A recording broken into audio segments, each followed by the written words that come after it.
Hello guys, para sa video na ko karong adlaw. So atimantas atong mga tanom guys. Nga ato lang napasagdaan. Tanawa guys, gitubuan na lang siya og lain nga mga sagbot ang iyang pot nya napuno na ni siya sa mga dahon sa kahoy. Kay dito man nato ni gibutang silam sa kahoy karon nga dili maintan. Nya wala na to nabubuan kay tungod na busy man ta sa atong panginabuhian. So muna karon ato na ni siyang limpyuhan para mutambok na ni siya balik.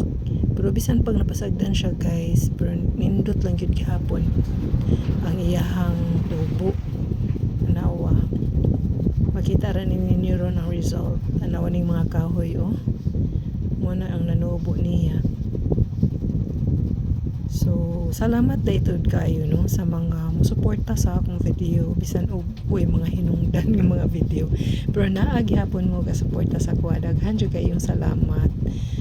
So, kini magapilapil tag reels sa social media bisag unsa na lang atong hunahuna no kay dili man ta pareha ng uban nga mga talented maghimog mga drama ang atoa ani aw kung unsa lay na no kalabanan sa atoa is luto mura pug master cook no unya kun dili ang atong mga tanom kun dili ang atong trabaho sa junk shopan mura gid na ang atong mapakita ninyo guys sinaot nga di mo mapulan nunya kaning nga tanom para pud mas motambok pa siya ang mga vitamins maadto gid sa mga nindot nga dahon ang iyahang mga daoton nga dahon sa maani ato na nang putlon aron nga makonsentrate ang vitamin sa yuta dito sa mga nindot nga mga dahon.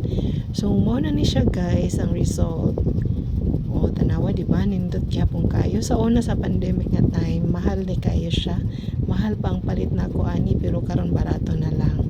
So mao na siya ang resulta atong gibutang siya sa kilid sa tong kwarto. Di ba guys, nindot kaayo.